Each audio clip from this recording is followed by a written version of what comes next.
how to detect the short circuits in motherboard with integrated CPU. This is basically an integrated processor connected to the board.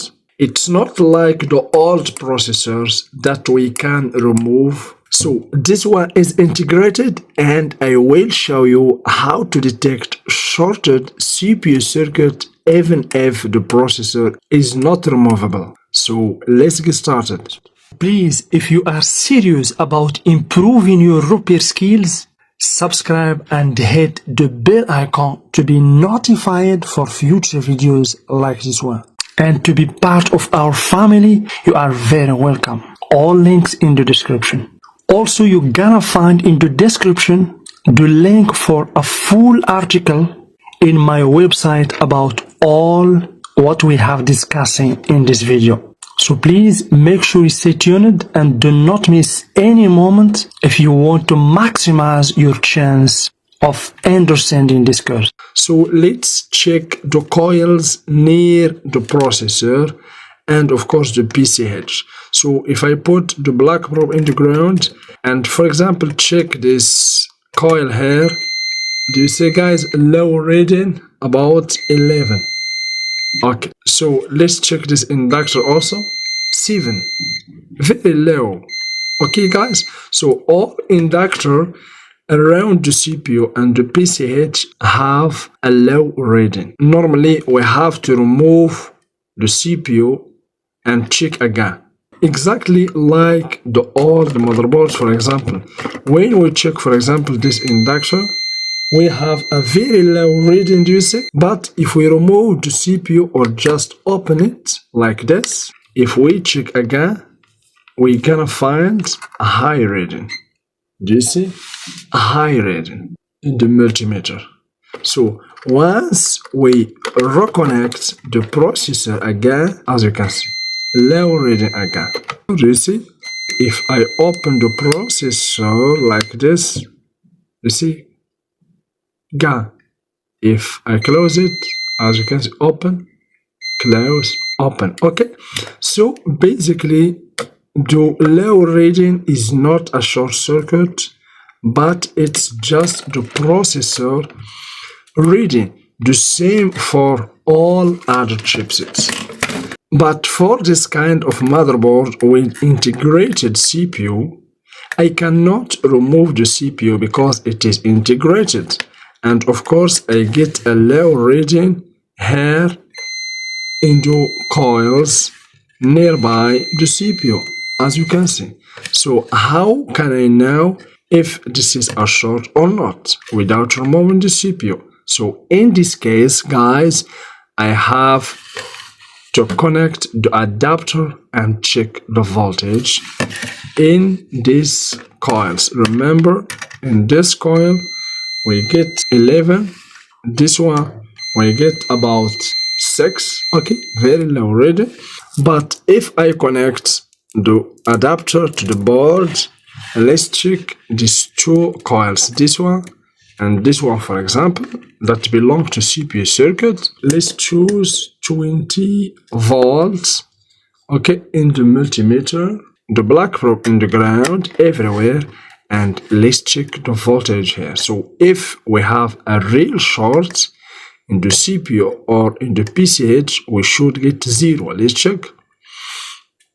We get 1.04, means good, means we get a voltage. This is basically for VCCP. Okay guys, VCCP means the voltage need for these buses. Please, before diving into the course, we'd like to give a huge thank you to the sponsor for this video, PCBWay.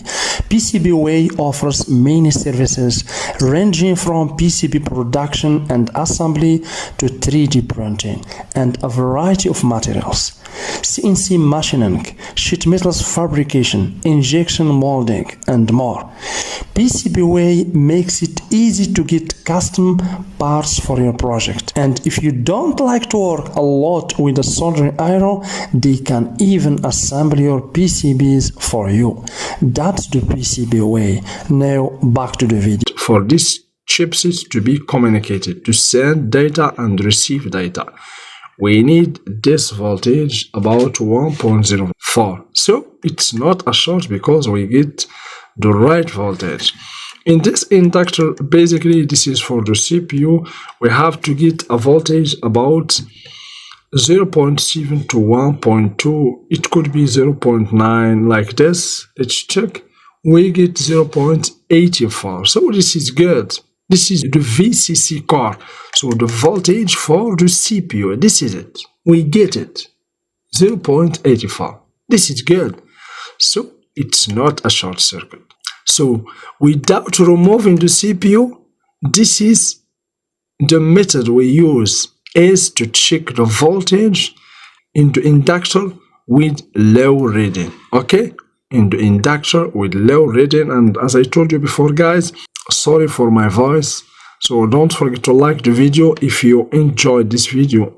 And by the way, guys, the same thing for inductor or coil, and also for these capacitors here, as you can see. Those capacitors hold the same voltage, as you can see. Here also, as you can see, same voltage. Those also over here. Okay? And the same thing for capacitors. If I remove the adapter and recheck again using the continuity option, so let's select the continuity option in the multimeter again. Okay, so if we check it, guys, these capacitors, we will find low reading 004, as you can see. This one also here 004, this one also. So very low reading, but this is good. It's not a short, but for beginners could be confused. Okay, that's why the only you have to use when you have an integrated processor is to connect the adapter and check the voltage in the inductor and in the capacitors. If you find the voltage is good within the interval, means there is no short. But of course, if you deal with motherboard like this, old motherboard, so very easy, of course, you will find a low reading in all components around the processor. 10 capacitors, as you can see, inductors, all inductors, also serial capacitors, as you can see, very low reading. But for this kind of motherboard, no worries. Why? Because we can just remove the processor like this or just open it. Okay? And you will find that the low reading is gone. You see? In all components, as you can see. The low reading, guys, is gone, as you can see. So here we check that there is no short. So the reading, the low reading is for the processor, not a short circuit. Okay? If we check, of course, you will find all components again are with low reading, as you can see, all components. So this is very normal.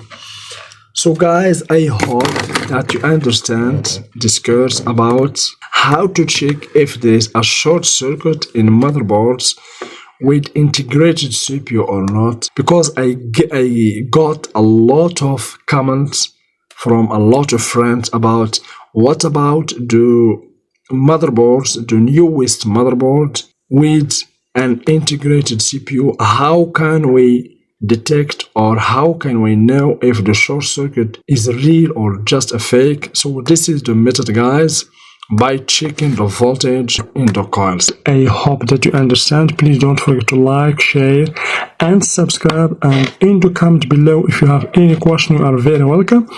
And of course you will find the link for my website, for my Patreon, for my Facebook group, all links in the description. See you in the next video.